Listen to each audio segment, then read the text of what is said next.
I think we're going to start. Welcome all. My name is Yusuf. I'm one of the interns for Interfaith Week 2025, mainly focusing on the youth working group. And it's just, I want to thank you all so much for joining this online webinar today. We're really excited for this event, and we're really glad to have all of you here. Just a bit of housekeeping, and hopefully this will give Yusuf a bit of time to join. So please feel free to introduce yourself in the chat. It would be lovely to know who you are, where you're tuning in from. And as Yusuf was just saying, the session will be recorded, but only the hosts and the panelists will be shown. So if you don't want to be part of the recording, just bear that in mind as you as we get to the Q&A session, when we'll ask participants to unmute. When we get to the Q&A, you can unmute or put your hand up and we'll select people to ask questions. You can also put questions in the chat and I will read them aloud. So let's begin with some intros. Interfaith Week is an annual initiative held every November that aims to strengthen interfaith relations across the UK. In 2025, Interfaith Week is taking place on the Sunday the 9th to Sunday the 16th of November. And Interfaith Week is a really special time, focusing on building bridges, deepening understanding, and highlighting the positive impact of faith groups across the country. In partnership with the Youth Advisory Panel for Interfaith Week 2025 and the Feast, we're really excited to be holding a two-part online series for young people, united by common values. The two sessions will explore what exactly interfaith is and how you can get involved in some interfaith activities of your own. The name United by Common Values was chosen by the Youth Advisory Panel to highlight the need for people from different faith and belief backgrounds to come together amongst the increasing division in society. So this webinar is part one. And we're going to be hearing from some young interfaith practitioners about how they got involved with interfaith and what their hopes for the future of the interfaith movement are.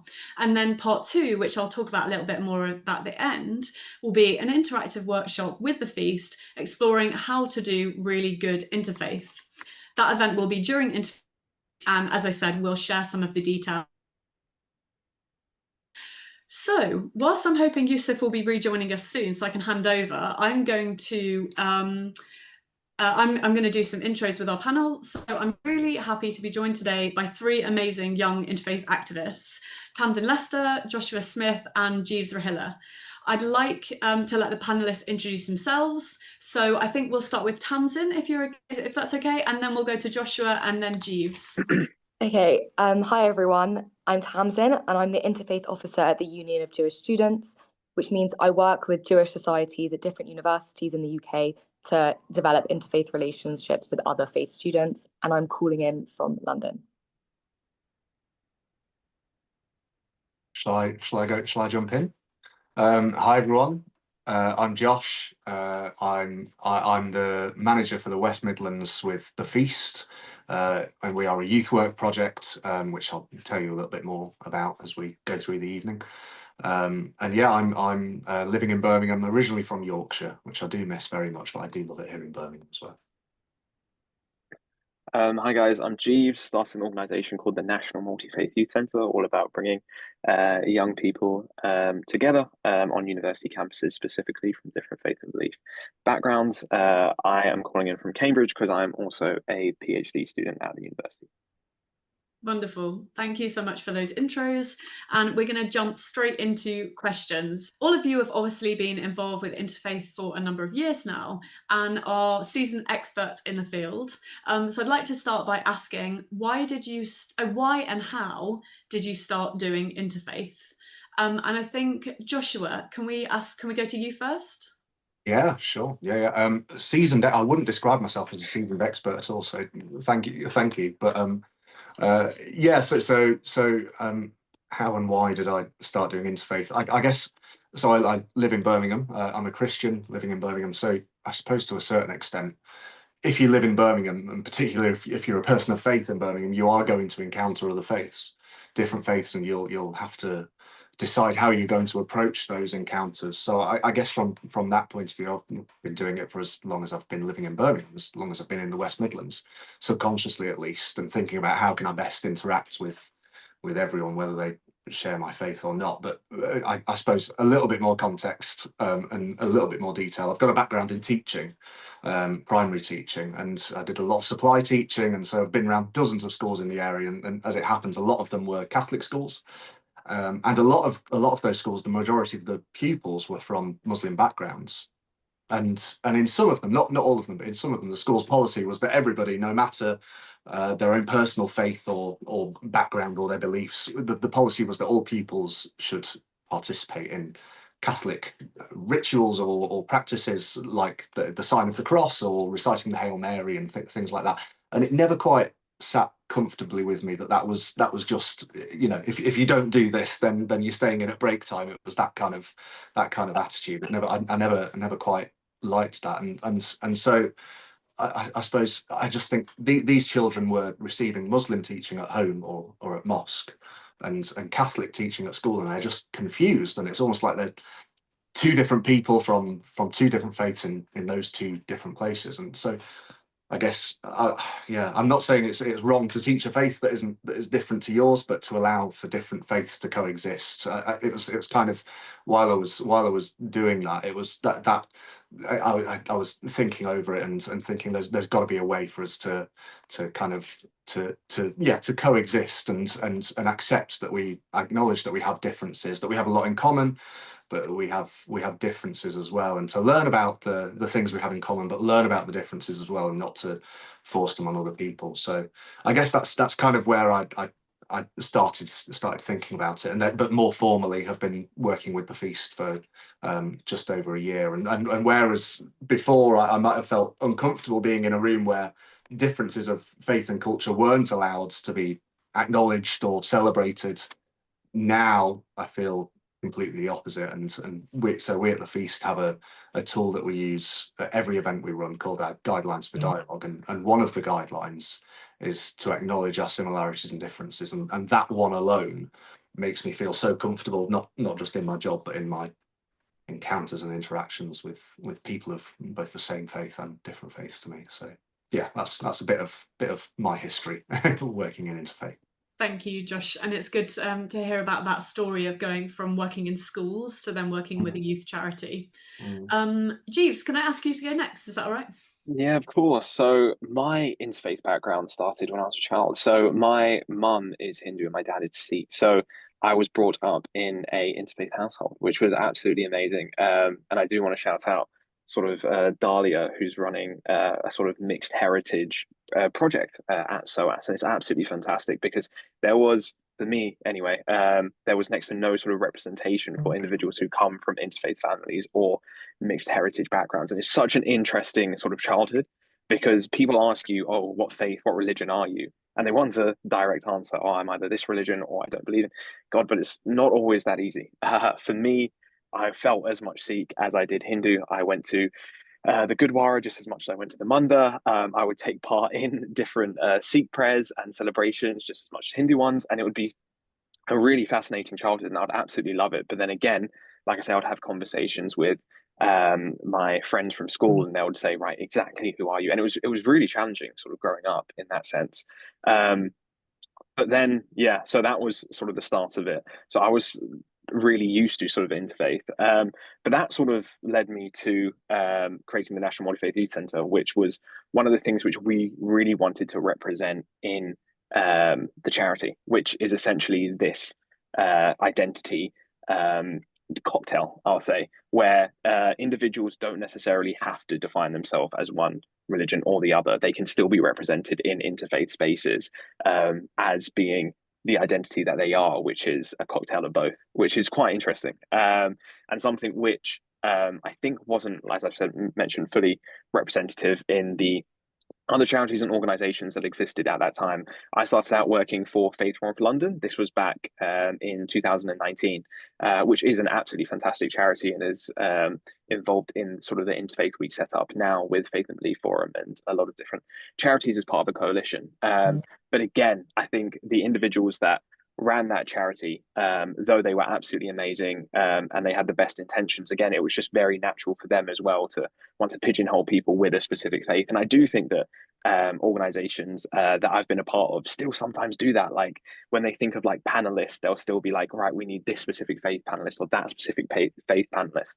And like I say, I think for a lot of young people who've been brought up with different faith groups, that wasn't always the case for them, but they still need representation. Sorry, that was a very long-winded answer. That was how I got involved in interfaith. Yeah, thank you, Jeeves, for sharing that personal story, but then also how it transitioned into a professional career as well. And I too want to give a huge shout out to Dalia Ellerini, who was running a mixed faith families festival on Sunday the 16th of November in London. So if you've resonated with what Jeeves has said, then please look out for that on LinkedIn and Eventbrite and social media. So Tamsin, over to you now. Please share a bit about how and why you got involved in interfaith. So my interfaith journey is a little interesting. I went to a Jewish primary and secondary school. So it was an amazing experience because I had a space to be Jewish openly and freely, and it really strengthened my identity. But it also meant that I didn't have much exposure to different religions. And for a lot of my early life, I didn't know much about other faiths. And for a lot of people around me, I could see that was leading to skepticism about different faiths, which is just not something that is great, especially for students that are going to different universities, which universities are a very diverse space. So it wasn't the best environment. And I was running for the head girl of the school, and you had to put together a project. And I saw that as there was a gap in interfaith, I thought, why not put together this project? And so I brought in an interfaith education initiative called Stand Up, and they tackle discrimination between other faiths. And I brought them into my school, and then every year now they're brought back. So I like to think that they have a legacy at that school. And then I went to university. I went to Birmingham University. I feel like there's a lot of great PR for Birmingham. I had the best time there. And I set up the first ever women's Jewish football team, university football team. And it was great because I love to see the way that faith managed to fit into unusual avenues, like football. And I feel like sport can be an amazing space to develop cross-communalism and interfaith initiatives. And that really inspired me to take on a role at the University of Jewish Students. So now I put together all sorts of projects and initiatives that encourage students on campus to work together and attend based on their shared values.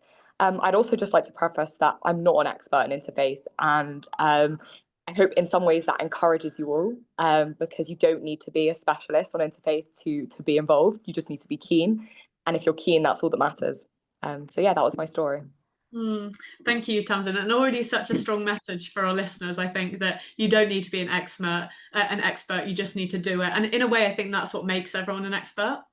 So thank you for sharing that, and to all of our other panelists. It's really great to hear a bit about your journey and how you started out.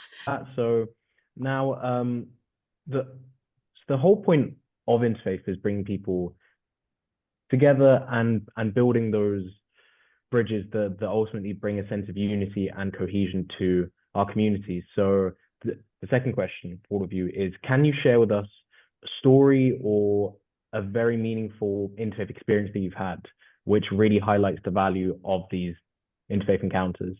So would anyone like to start?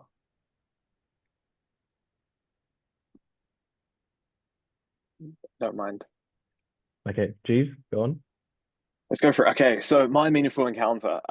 This was so I was initially an intern at Faith Rock London back in 2019. This was the first event that I was sort of in charge of. It was with an amazing guy called Rabbi Natan Levy, and it was putting together a sort of interfaith sukkah and building it in Finsbury Park. It was for Sukkot, and it was a crazy event.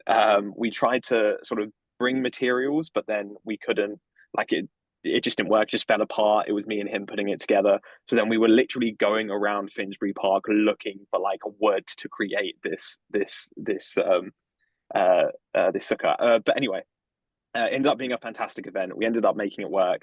It was an interfaith event, so we invited sort of all of the faith leaders in Finsbury Park, Islington Interfaith Organisation, and it was absolutely fantastic. We were in the park, and it was a public event. Then what happened was, and this actually isn't an encounter between different faiths. It was an encounter that, well, different faiths coming together to engage with the local community. There was a group of boys there who were looking quite intimidating. And I remember thinking to myself, and they were sort of like drinking, and I remember thinking to myself, oh no, should we sort of close down the event early? And then what happened was a rabbi, an imam, and I think a reverend at the time, sounds like a joke, went up to these boys with just no fear, 100% compassion. It was absolutely amazing, and just invited them to the event.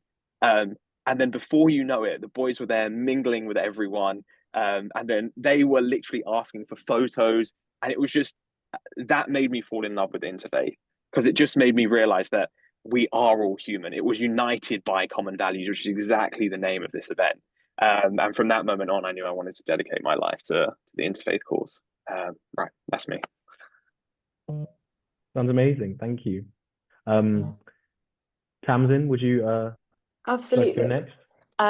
So I studied politics, philosophy, and religion at university, and I really enjoyed the religion side of it because it created such a tolerant space for people to speak freely. And in my second year, things became quite difficult on campus. There was rising anti-Semitism in the country, and it just became quite a difficult time. And I remember speaking to my lecturer, and I was quite upset about things.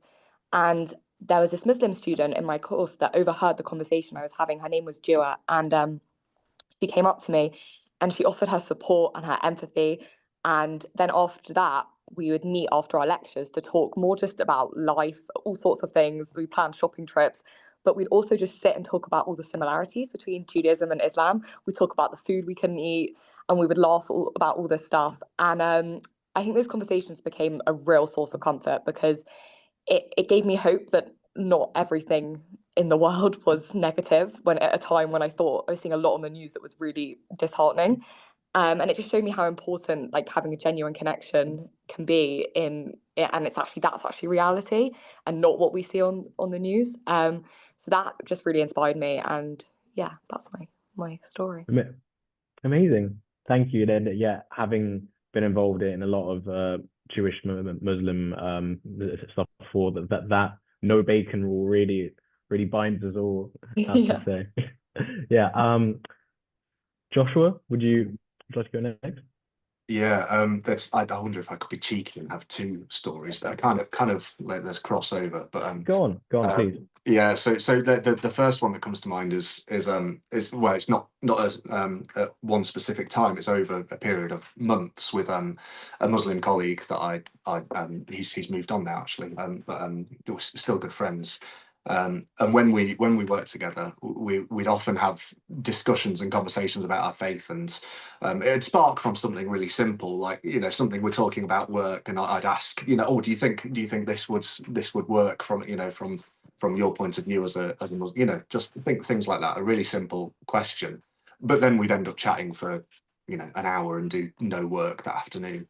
But what I found really fascinating about those discussions is that 90% of what he would say from his point of view as a Muslim, I would completely agree with, and I would think that doesn't sound out of place, coming from my point of view as a Christian.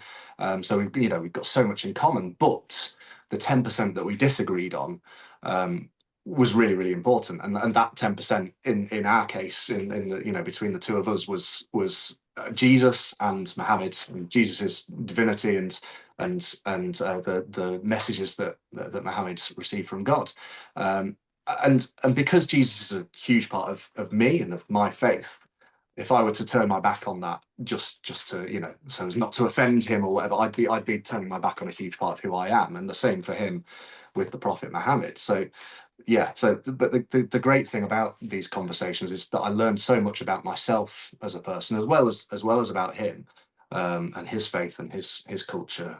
But yeah, I learned so much about myself because it forces you to think, oh, I've never thought about that. I wonder what do I think about that. And that kind of brings me onto the second story, which was just a couple of weeks ago.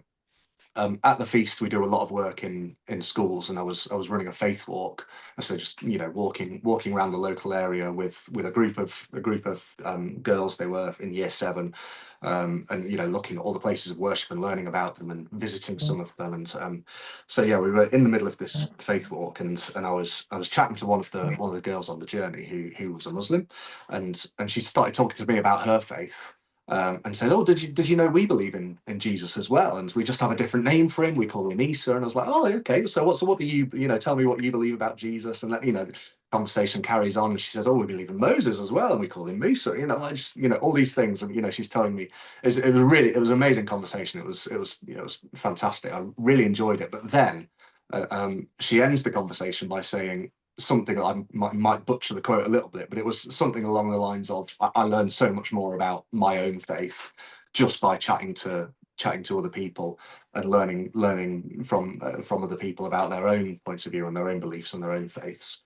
And I think that was something really profound for an 11-year-old to say. But I think there's two sides to an interfaith conversation. One being, let's learn about other people, and that's really important because it breaks down barriers and helps us understand each other and eliminates fear of the unknown. But also, from a personal growth point of view, you learn so much about yourself and your own beliefs in the process. Or in my experience, that's what I've found. So, yeah, that's nice. Yeah, I resonate with that massively. I think, especially with the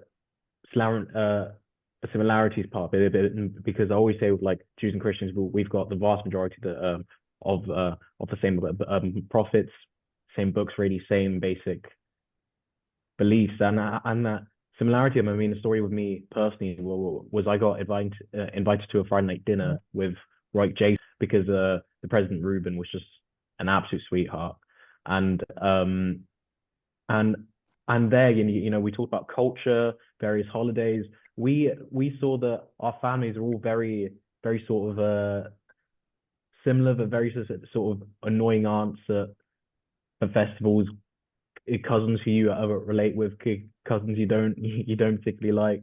So I feel that finding those similarities, we can really bond and start building those bridges. And that brings me to question 3, actually, but because we talk about all these amazing and uplifting stories, but currently interfaith is facing a lot of challenges, especially in the current political climate.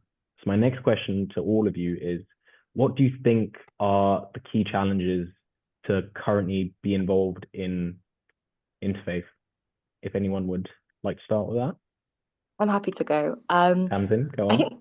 I think there are a few challenges. And I think the first one is something that I face all the time with working with different JSOCs, Jewish societies around the country, is that people think interfaith and any interfaith event has to be this huge, large-scale event for it to be an interfaith thing. So they think it has to be like a panel or a Friday night dinner or a conference. But interfaith can be grabbing a coffee with someone and discussing your religions. And that's what I really try and tell the JSOCs that I work with, that if you could just meet someone from a faith society and take them out for coffee, that counts. Doesn't need to be this large scale event. And I think people don't realize that actually makes a massive difference as well. And so I think that's a challenge, and that's how we solve it, is that we just encourage people that small interfaith things count, and they're just as important. And sometimes they're more important because that's how you make the intimate relationships with people. Whereas on a large scale event, you might not network and meet as many people as possible and really understand. I think another issue is that I think sometimes people see political indifference as a barrier to interfaith. And I think people don't want to get involved in something that might cause political disagreements. But what I think we need to understand is that people can have different opinions whilst also maintaining the same humanity and wanting to reach out to have human connection. And that is done by having interfaith relations, and that if people understand that they don't need to talk about they don't need to talk about political stances, but they also could. But it's not something that should stop people from connecting when it comes to faith. And I think lastly, it's what I spoke about at the start, how I grew up in quite an in my school, like internal bubble, and it was quite daunting, like going to university. But I'd encourage anyone just to do it, to reach out, to break out and to meet other people and really understand other people, and don't be afraid, because that is how the world will become, just not to sound cliche, but that is how things will become better. So I hope I haven't covered anyone else's points. But yeah. No, that was a really great point, I think. And I love how you say it, interfaith could just be getting a coffee with someone else, and I think it should always start there, and that's how you build those connections. And anyone would like to add to that? I'll just say something really quickly, just on Tamsin's Okay. points. I just want to agree with her. So there was a piece of research that came out. They're actually involved in this. It was, I think, spearheaded by Matthew Guess. It was the Ideals research, I think it was called. And essentially, one sort of finding from the research was, and this was specifically on interfaith on university campuses, was informal interfaith encounters were the most effective. It's exactly what Tamsin was saying. It's basically just ones that aren't necessarily framed as a formal dialogue event, which can seem very stuffy and very intense. Instead, it's just two people who are sort of living in the same accommodation from a different friend group that go downstairs in their sort of shared lounge and just have a conversation with one another about, and then naturally your identity comes up and that sort of thing. And I think that's an amazing thing about interfaith. And you're right, sometimes interfaith does always get framed as this formal thing that has to be done with a sort of like practitioner there who needs to be an intermediary between two people of different faith groups. It really doesn't have to be that formal all the time. And actually, some of the most effective interfaith isn't that. But yeah, sorry, pass back to you, Yusuf. That was just me agreeing with Tamsin. No, that's great. Great point, I think. And like it does go back to it's like it starts at the root. It actually starts with talking to people. So yeah, that's a wonderful point, I think.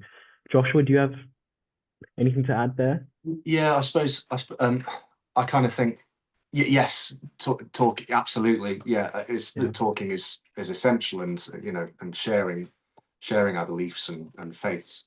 But sometimes I feel, especially at the moment, I feel like there are, so just speaking personally from experience with the young people that we're working with, what we're seeing is that they feel like there's a few topics out there that are taboo and they should be off limits, and we can't talk about those things. And I mean the one that stands out with our group of young people, at least at the moment, is Israel Palestine, and I know that as a group they all have their opinions, but they just see it as a divisive issue that's easier not to talk about. So yeah, how do we do that? And I guess how we do it at the feast is with our guidelines for dialogue, which is a tool to create that really safe space to talk about whatever you want without being told, no, you're wrong, you're stupid, or how could you possibly think that. So and I guess another example that comes to mind is finding creative ways to do it, particularly with young people who with teenagers who find it hard to bring up difficult topics, who find it hard to talk about something deeper than the football score or whatever it is. So we ran a poetry workshop recently with our young people.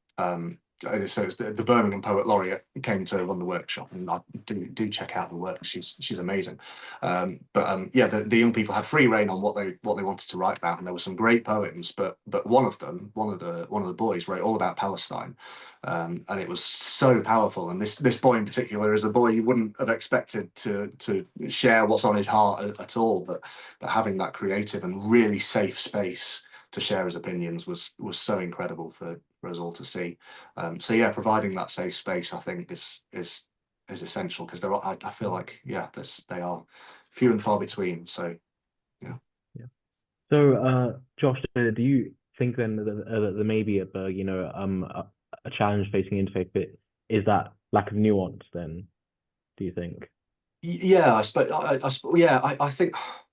think it's, I think sometimes I suppose another example comes to mind that, well, I feel like sometimes we're scared to offend people, or that's what we see with our young people, at least. And so another example is that we were working with two girls, one Muslim, one Christian, and the Christian girl, very innocently and honestly, just comes out and asks the Muslim girl, oh, these were her words, you know, the headdress where you can only see their eyes, how do you know who it is under there? It's just a really honest question.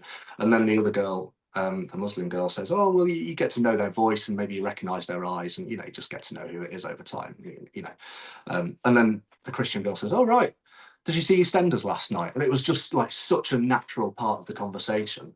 So yeah, like creating that safe space where, you know, I know that, you know, that I can't offend this person simply by asking them a question about their faith. And if I do, I know that they will tell me, oh, could you just reword that, please? Because I didn't quite like the way you worded that, or, you know, whatever it is, that's, you know, creating that safe space to be able to have those conversations, I think is really important. Yeah, honestly, and with questions, if there's one, I think the most important thing about interfaith is education. So like, if you have a question about someone's faith and you have the opportunity to ask, I always say ask, please. So yeah, and then one thing within the challenges of the twin faith, which I see a lot about, which we haven't covered so far, is an intergenerational divide. And I know that Jeeves has talked about this in the past. So could I just get your thoughts on that, if that's okay, Jeeves?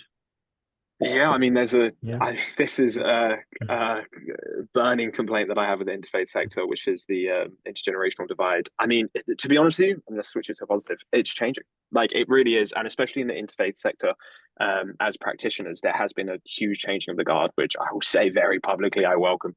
And it's time for young people to be given the opportunities to, especially because what was happening, and this was for myself back in 2019 as an interfaith practitioner, I'd be in these rooms with sort of like people from a sort of elderly generation, and they'd be making events, interfaith events for young people. And then they would get sort of like no engagement at these events, and they'll sort of scratch their heads and say, why am I getting no engagement? And I would sort of be the only young person there being like, well, have you actually co-created the events with young people? Have you asked them what do they want? Have you created this sort of feedback loop with young people? And it just wouldn't exist. They just wouldn't. And they would sort of look at me as sort of like with a blank look in their face, like, no, why would we do that? Or like as if it was just so foreign to their sort of idea of creating these events. So that's something which is very much changing. I mean, you're seeing so many organizations now put together sort of like youth advisory groups, or you're seeing, which I welcome so much, the actual decision makers in these organizations, the sort of like CEOs or directors. Those positions are now being held by younger people, by individuals who wouldn't otherwise have those positions, and it's absolutely phenomenal to see, because that hopefully will filter down to the program level, where you'll see more sort of inclusive interfaith, which is what I love, like making sure that there are safe spaces for communities which weren't normally recognized in interfaith, LGBTQ plus communities. Like there's something that we have now. So I'm at the University of Cambridge. I'm president for a college, MCR president for Lucy Cavendish College, and we've got our faiths officer and we've got our LGBTQ plus officer working together on events, and that's how it should be. And that's something which hasn't sort of like traditionally happened in interfaith. So real positive, super excited, things are changing. That's my message. Nice, thank you. Being involved in a lot of youth movements myself, and having those things organized by much older people, it does seem like this does they do sort of think it's still the 1990s. So I definitely see that. But moving on to another challenge, I think, which, you know, is in the news right now, is, so me personally, when I look at the future of interfaith, one thing that scares me a lot is the rise of the far right. I mean, we had Tommy Robinson marching in the streets with hundreds of thousands of people. So I do quickly want to ask all three of you, how do you think that the rise of this political movement really threatens the future of interfaith?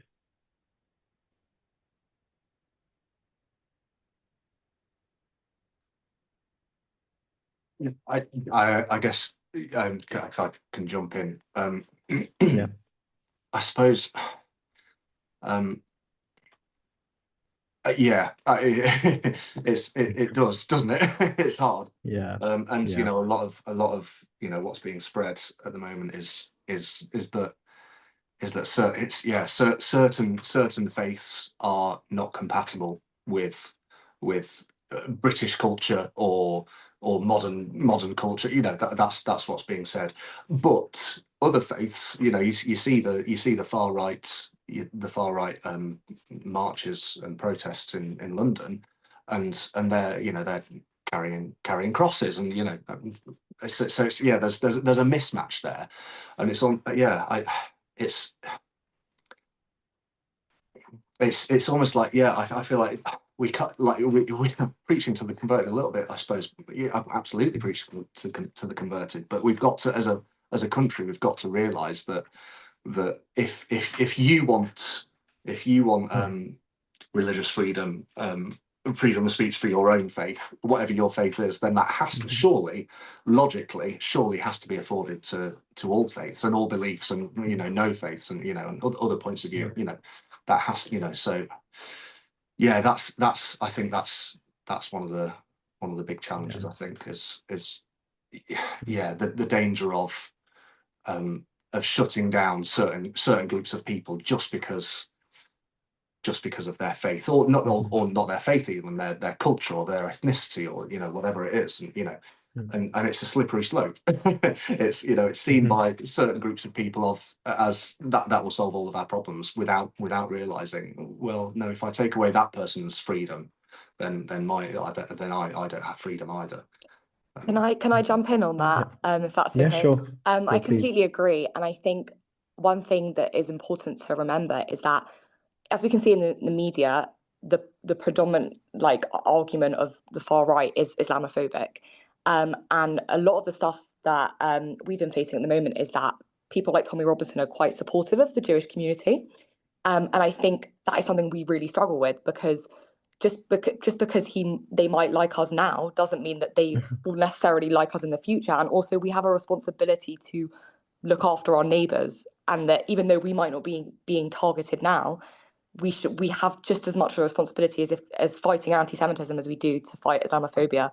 So I think it's a really relevant thing, and just remembering that just because you might not be targeted, interfaith is about protecting everyone within the community.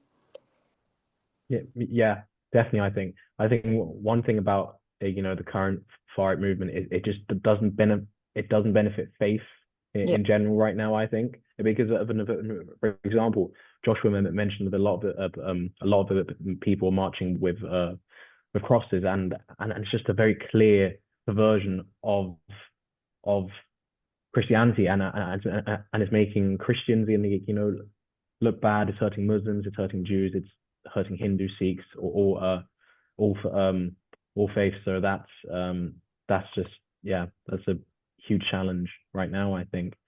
But I do quickly want to ask all of you just one more question, and that is, what are your hopes for the future of interfaith, or what's one thing that you guys really want to see done, maybe at a government level or at a community? Certain schemes, certain policy. I mean, we all want sunshine and rainbows, but if there's any certain thing you guys want, please do. Shout it.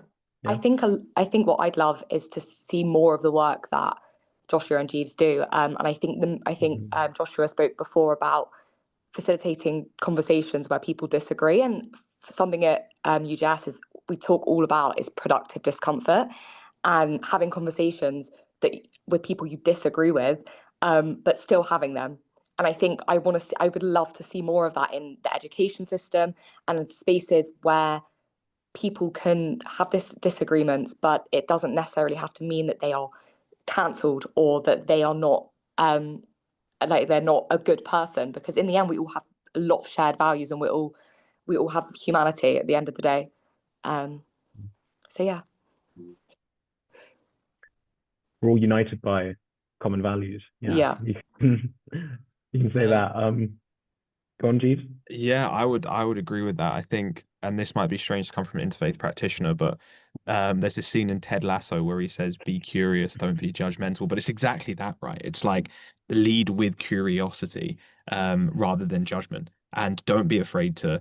And I think Joshua's story was exactly that. Don't be afraid to approach people and have those conversations with individuals just out of curiosity, not out of judgment, just asking why, just leading with, right, I just want to know who you are and I want to understand you more. And I think that's absolutely fantastic. I would say, sorry, just going back, and this is again part of my sort of like idealism, sort of on the form Tommy Robinson points. I would love as well for, and I think it's happening, like sort of like Christian communities who don't feel represented by that to come out and say, that's not me, that's not who I am. And I've seen that happen, which is absolutely fantastic. And I think that's really important to do when faith communities feel like these individuals don't represent them, to say that publicly. Because otherwise, and it's a big issue that happens in interfaith, these faith communities do get generalized, and it's to make sure that no, that's not the case. Yeah.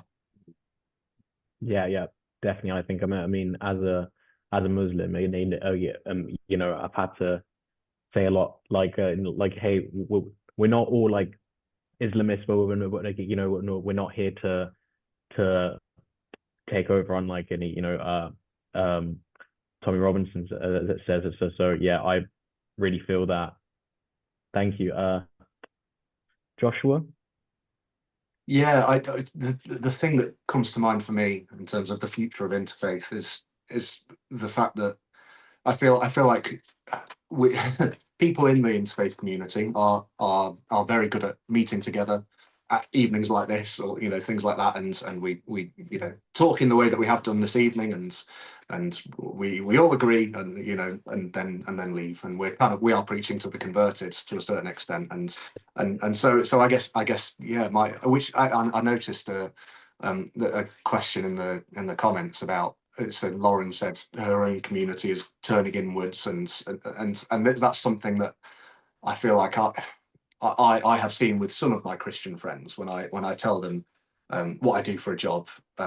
It's like you're watering down your faith. You know, how can you speak so openly with people people of a different faith, people who you know, with a different point of view to you. You'd never speak to anyone if you only spoke to, you know, people that you completely agree with all the time, for a start.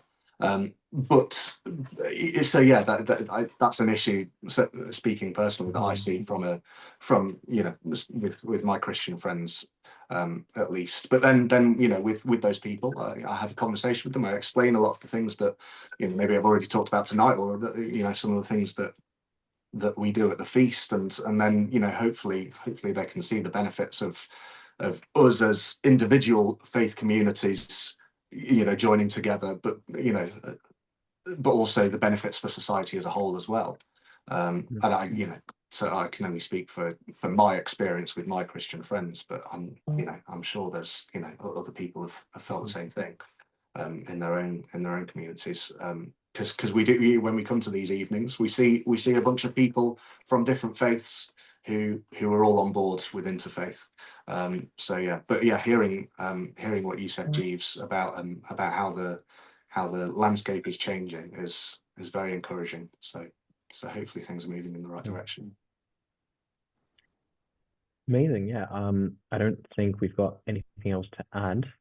So just like to say thank you all for some very thought-provoking answers there. And I'd like to move on this session to the Q&A and take some questions from the audience now. So once again, if you want to ask a question and you just want to say it, please put your hand up. Sophie will unmute you and you say the question, or alternatively, you can just write in the chat and Sophie will write it out for you.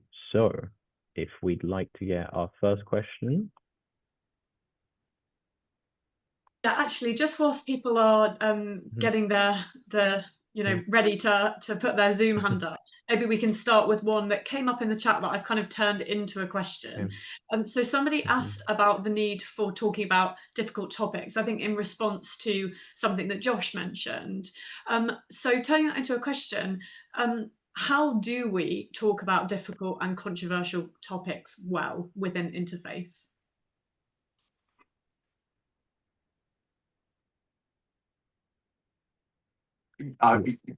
Shall I jump in? I mean, I feel like I'm sorry for banging on about them, but our guidelines for dialogue at the feast, and it's kind of relevant because I think you'll mention later the part 2 of this series will be based on the guidelines for dialogue, but here they are.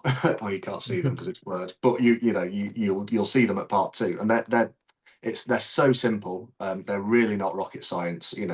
One of them is listen to what everyone has to say and be honest in what you say. They're not rocket science at all. But having it set in stone and in this space, these are non-negotiable, and this is how we talk to each other. That's what we find. That's the safe. They create a really safe space, particularly with the young people that we work with, and we see them time and again and go on a journey with them. Then they get to know them really well, and so that's how we navigate those difficult discussions at the feast. Thank you. Okay, Tamsin, Jeeves, would you like to add anything? I think knowing that when you enter a conversation, that it's important to leave any generalizations you have at the door and any previous thoughts that you have, because if you go in with an open mind, it's much more likely to be productive and know that not everyone is grouped together with what you think they might be. So I'd say that's what I'd encourage. Yeah, I think I'll just add as well, when you're talking about very sensitive issues, making sure that you're in a sort of safe space to do that, and everyone is on the same page in wanting to do that.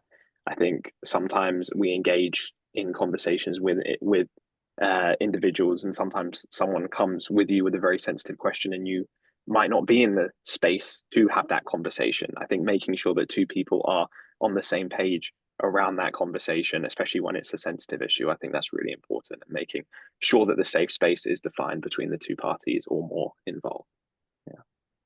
Definitely, I think.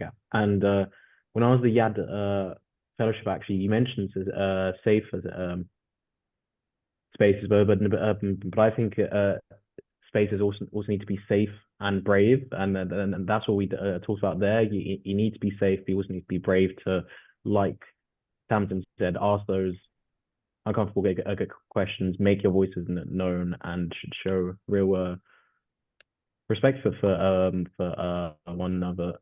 Amazing, thank you guys. And then I think we have a question from Thomas, if you'd like to ask. Yeah, hi, thanks guys. I'm gonna be cheeky and ask 2, which is have to answer both. I'm interested a little bit in sort of community organizing through things like citizens, and I was wondering if any of you have experience in that. So kind of the way that like having a community focus on, I don't know, a safer street lighting or something can, as a byproduct, create good interfaith relations between places of worship, just if any of you have an experience. And secondly, I think sometimes it feels like interfaith spaces can be representative of major world religions, but have any of you got an experience of working with even more minority faiths, or perhaps faiths that aren't as familiar to Westerners, like Taoism or other kind of Eastern religions, or Zoroastrianism, anything like that? If you've got any experiences, just interested in hearing.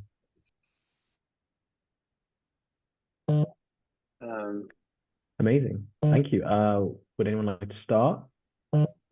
I'll happily jump in. So just on the second one, I as part of Faith One for London, which is an organisation that I used to work for, we represent the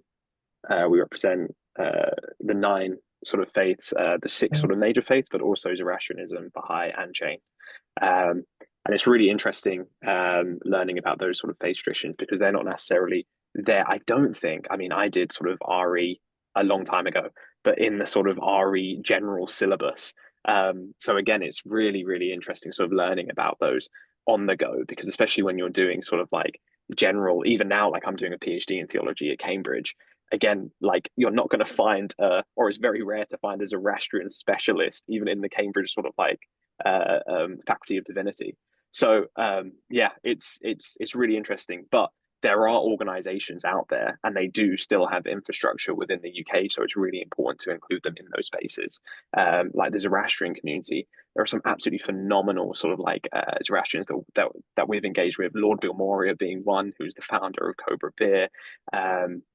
There's a sort of like young Zoroastrian movement, which is really amazing and really vibrant, that sort of like we've been involved in, and I've worked with sort of like those young Zoroastrians. So yeah, I mean, it's basically ensuring that those community voices are still being heard, and not taking for granted sort of like the infrastructure that does exist. Because I think some individuals think that, oh, these minority communities are really small, they might not have that sort of like infrastructure to tap into, but no, they do exist. So it's just about us as organizers not being lazy, still getting in touch with those individuals and including them in those discussions. Yeah, that's what I'll say on that. Amazing, great. And then on the point of Zoroastrianism, I just want to say, personal note out there, it is like, once you read up on it, it is like one of the most interesting faiths out there. So please, once you finish this, please do read up on it. That's just my personal recommendation there. But yeah, and then Tamsin, Josh. On the second question, one of the things I struggle with is that people regard interfaith between the three main monotheistic religions, and especially within my work, a lot of people just expect it to be between that.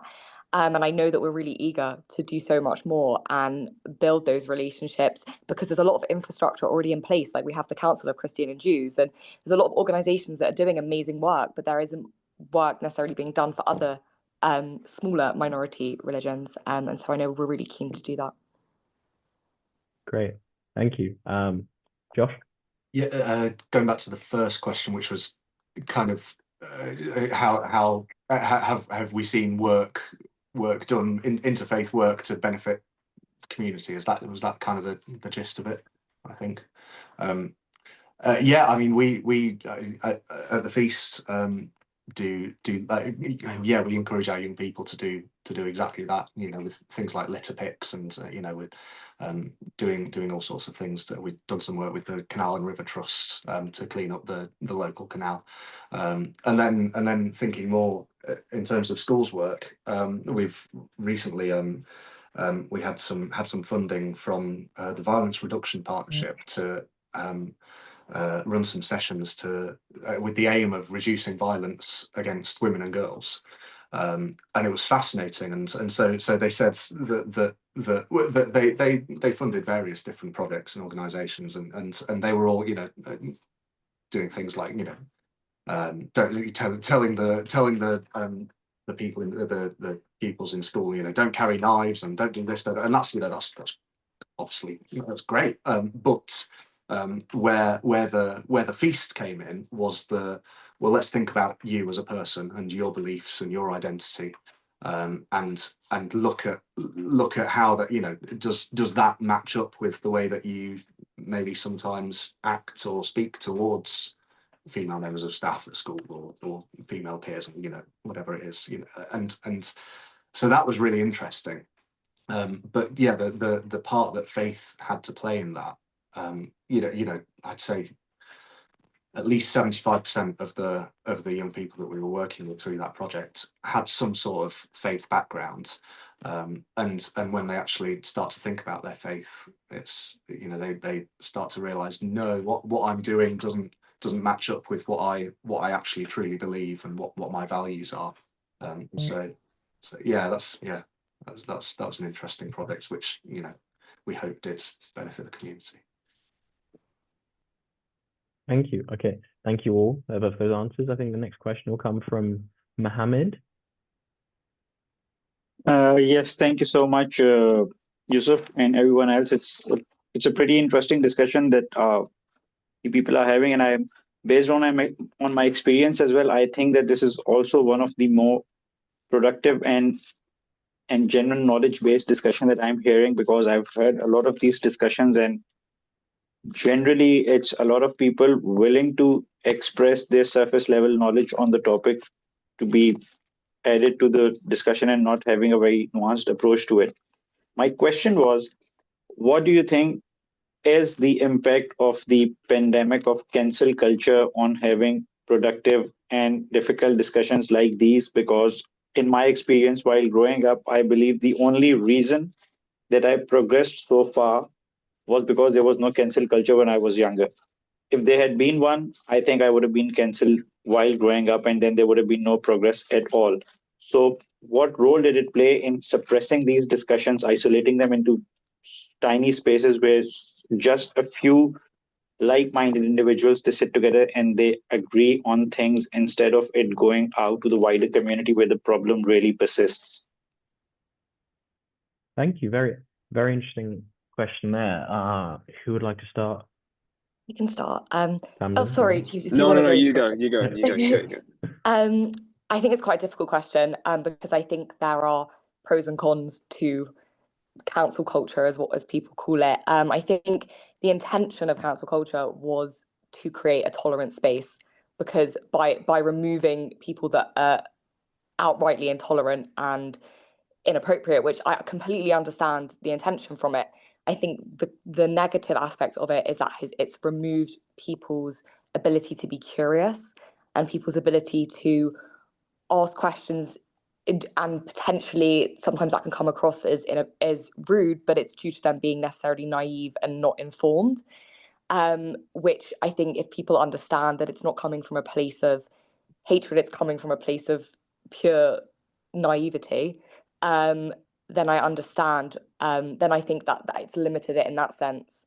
But I think it's got its benefits as well, because sometimes you do need to be intolerant of intolerance, basically. Is what I'd say. Right. Yeah. I really like the bit about killing curiosity there, but because I feel like the main bedrock on which interfaith is built on is definitely curiosity. So love that point. Thank you. Yeah. Jeeves? Yeah, I don't want to get too political with this, but I do think that the rise of sort of Tommy Robinson and the far right is a suppression of sort of like is deplatforming, because a lot of these individual, like, if you actually engage with some of their arguments, which I think a dialogue doesn't happen, you realize just how silly they are. And I think a lot of individuals, because these conversations aren't had, they sort of like rationalize them to themselves. And I think it's important that we do have those conversations to make sure that we are showing just how sort of like irrational these points of views are. And I do think that's where sort of like deplatforming, I think it was sort of like Michael Moore, I think that was his name, but he spoke about sort of like the rise of Donald Trump. And he said a lot of the reason for the rise of Donald Trump was because individuals would sort of be feeling a lot of things, but they're not necessarily being able to say it because of cancel culture. And then it was only when they went into the ballot box did they say, you know what, now I'm going to sort of like vote for Donald Trump. And it was just because of that suppression, they weren't allowed to vocalize their concerns. And then in the absence of that dialogue, that's led to people sort of like migrating to the far right and these sort of figures. And I think by having these conversations, these very tough conversations, it would actually mitigate that a lot. But sorry, that was quite a political answer, not too interfaith. But I do think there is a tie between the two. Yeah. Love it. Thank you. No. That's great. Joshua, any thoughts? Yeah, I was going to say pretty much the same thing as you, Jeeves. That yeah, we've got to have the conversation. And so, for example, we were as the feast were at a discussion recently, a meeting about talking about the flags. They started in Birmingham over the summer, so So you know, this was a meeting with councillors and local police and all of that, and you know, what on earth do we do about this? And someone, I don't know who, I can't remember who it was, but someone piped up and said, well, we've got to talk to the people who are putting these flags up, and yes, absolutely, Jeeves, completely agree. You know that when you boil it down, when you talk to them, you certainly realise that it's completely ridiculous. But hopefully they do as well, and so we'll not get anywhere, I don't think, with it. That I think that's what interfaith is all about, is having open and honest discussions, and yeah, we can completely disagree with someone's point of view. We completely, like, that point, whatever the point of view is I will never be on board with that. We can think that, but they are still people, and they are still whatever the point of view is, still human beings that we should respect, even if it's hard to respect the views. Yeah, of course. Thank you. Yeah, and I think we're going to have our last question from Art. So please, we can get it on mute. There we go. So if you could, okay. If you can hear me now. Yes. Amazing. First of all, hi everyone. Thank you. You have Azarashna on the call. And it was really lovely to hear your just warmth and general kinship. That was amazing. Love it. I wanted to stretch this a little bit just based on what I'm hearing, because I think there's a fundamental question as to whether we subscribe to the sort of Lockean notion of free speech, right? Do we actually believe it's intact in a world of social media and echo chambers and lobbying? And I think there's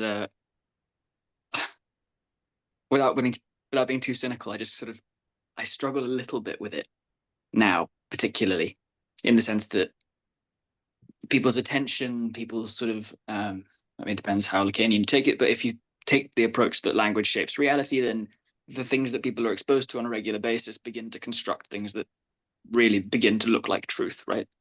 And then are authentically expressed in a sort of manufacturing consent kind of lens. It becomes quite difficult then to see how, in an academic space, a lot of these conversations can be had and quote unquote won. And I wonder maybe if there's a point to be made about the community organization side, that very organic, very grassroots, very local style of doing things, which gives people very authentic experiences, which they can then relate to personally and tie some emotion to, which I think maybe is the missing piece. But I was just curious in terms of the way you're engaging with people, particularly in a social media heavy world, what your experience has been in terms of interfaith engagement.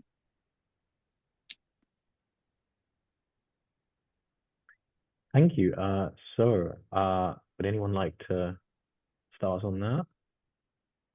It is a very heavy question, I think, but definitely an interesting one. I can attempt. It's a difficult question. I think free speech isn't gone, but I think it's infringing on other rights, other freedoms. I think when it comes to religious freedoms as well, I think things such as anti-Semitism and Islamophobia are infringing on people's freedoms of expression. And that is a balance we need to try and find, because people don't necessarily feel comfortable wearing their yarmulke or hijab or expressing that they are religious because of free speech. And so we need to work out how to weigh up the priorities. Do we value free, but then also isn't freedom of expression and free speech, aren't they merging? And so it's very complicated and very confusing, but I think we need to, as a society, work out the priorities. And then that is how free speech should evolve, if that answers your question. It's definitely interesting, I think, and the clash of liberties. I think there's some singing people walking near me. So sorry if you can hear that, but Josh, Jeeves, if you guys have anything to add.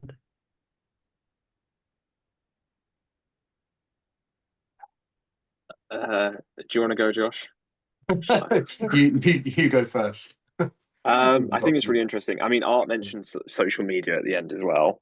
And I think social media is really interesting when it comes to interfaith engagement.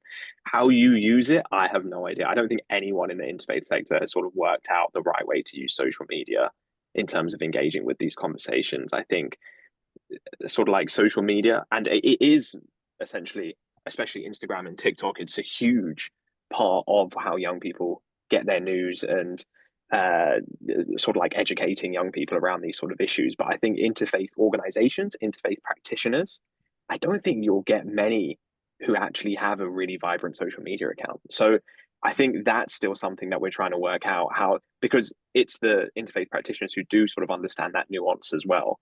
So I think it's really challenging, and that's still a question mark that everyone's figuring out.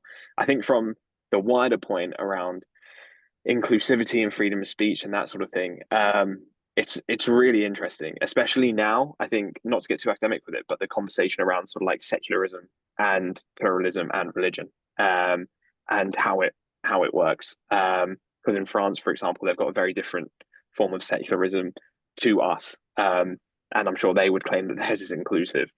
Again, I'll say it very publicly, I beg to differ. I'm a religious pluralist who does not agree with that form of sort of like strict secularism.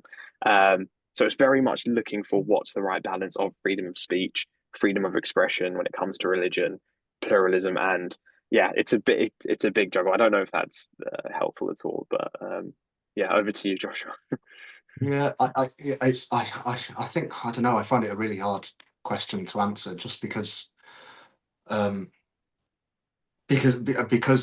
know, in my, you know, at the feast, the young people we're working with, I feel like freedom of speech in our little group, and we are just a little group, but it, you know, it's freedom of speech is alive and kicking, and yeah, so I find it yeah, which is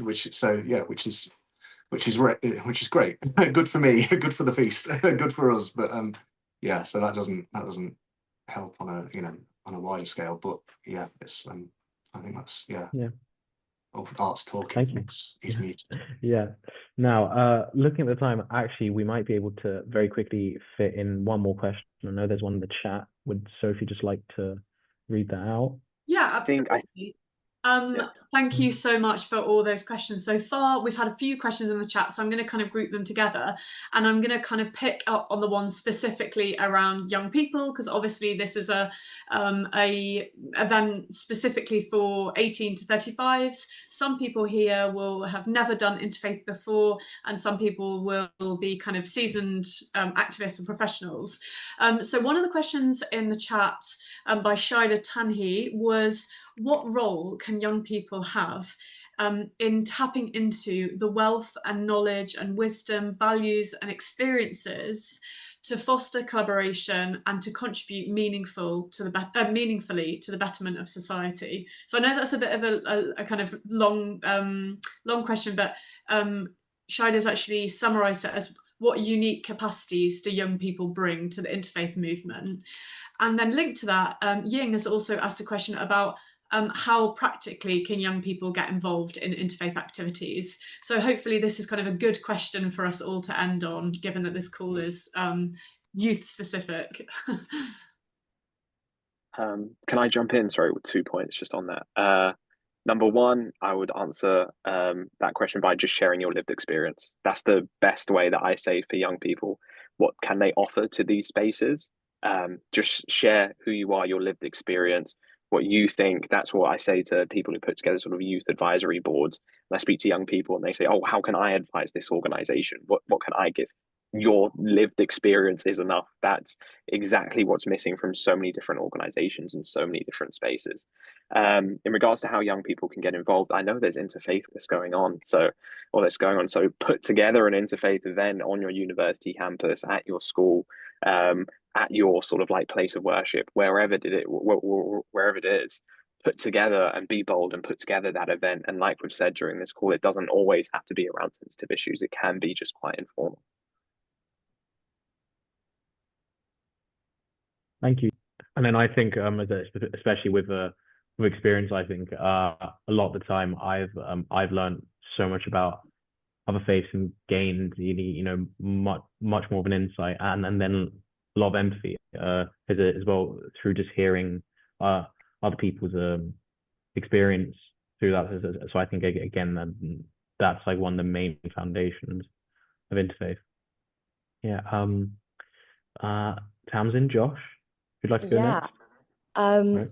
I think firstly, remembering that you are at the forefront of interfaith, and that when you think of your role, it doesn't need to be someone that is just witnessing and it's arranged by someone older than you or an adult, that you can be at the forefront of it, and also that you aren't your community or your government or your parents. So importantly, you're not your parents' beliefs. You are your own person, and you have your own relationship with your faith, and really take that with you. And I think, secondly, when you're getting involved on campus or wherever you are, I know predominantly like opportunities for campus. I'd say join your faith society and take on the role as interfaith officer or events coordinator and plan these interfaith events. You have the power and the accessibility to do that when you're on campus because there are so many diverse students. So I'd really say that as what you should do. Yeah. And the parents' point, definitely. I mean, if I've followed my parents and the sort of wisdom on that front, I probably wouldn't be here. So yeah, definitely. I think. Josh? Yeah, I think, and building on that, I think, and it goes back to something that Jeeves was saying earlier about the fact that you as an individual have your own set of values and beliefs. And some of those might come from your parents, some of those might come from other influences, it might come from your faith, it might come, like you said, Jeeves, in your case, from two faiths. So but whatever your values and your what makes you is unique to you, and there'll be there'll be no two people with the same set of values and beliefs that you have. And so therefore, if that's true, then if you're not at the table, part of the conversation, then there's a really important voice missing. So I guess knowing that what you have to say has value, and so say it. Yeah. Nice. Yeah. So do you want to have anything else to add, or no? Okay. I think that's all we've got time for tonight. So some really great points, I think, from our panelists on the how to talk to people, how to get started within interfaith, and what the sort of what hopes we have for the future. So can I just get a huge round of applause to our absolutely amazing panelists. We will share their organizational info in a follow-up email, but just well done to all of you. Thank you so much. And then I'd also like to thank everyone else who came here to listen. We really hope that you all got something out of this. And thank you so much for all the great questions as well. And then once again, in the follow-up email after this event, we would really appreciate it if you guys just filled in a feedback form about this. It'll help us make events like this much more accessible, exclusive, and even better. But now I'm going to hand over to Sophie, who is part of the Interfaith 2025 steering group, and she's going to give us a bit more info about what Interfaith is going to be like when it is, and how you guys can get involved. So Sophie, please. Thanks so much, and thanks again to all our incredible panelists. I think this is probably one of the best youth interfaith events that I've ever been to, so I'm really, really pleased to be with you all today. This amazing event has been part 1 in our United by Common Values series. Part 2 will be an interactive workshop with the Feast, exploring the practice of doing great interfaith work as young activists. There'll be personal reflections, guided exercises, and breakout room planning meetings, essentially. And we'll be exploring how to kind of plan and lead practically a great interfaith event that brings people together. And Josh, who obviously works for the feast, has mentioned the guidelines for dialogue. So we'll be really pulling those apart, thinking about why each one of those principles is important and how we can practically kind of bring that to light in our events. So that event is on Monday, the 10th of November, again at 7:30 to 9 p.m. And you can sign up now on Eventbrite. We will email you the link tomorrow. There are also lots of events happening all around the country during Interfaith Week. So I'd really encourage you to check out the Interfaith Week website to find out what's going on near you. And again, we'll email you that link tomorrow so you can have a look. And if you can't find an event, then why not think about running one yourself? And I will hand back over to Yusuf. Thank you. Yeah, so thank you for that, Sophie. I look forward to seeing all of you there if you are coming in, and I'll be looking forward even more if one of you here creates an event yourself. But apart from that, once again, huge thank you to our panelists. Generally, just you guys are such inspiring people, and I've learned so much here today. So thank you so much, and thank you all for attending as well. So that's it for tonight, and then we hope you've all learned something new and also feel a tad bit inspired as well. Hopefully for more events made by yourselves. And also do get involved in Interfaith 2025. It's gonna be amazing. We highly encourage it. So looking forward to that. But apart from that, it's bye from me, and it's bye from our panelists as well. So thank you.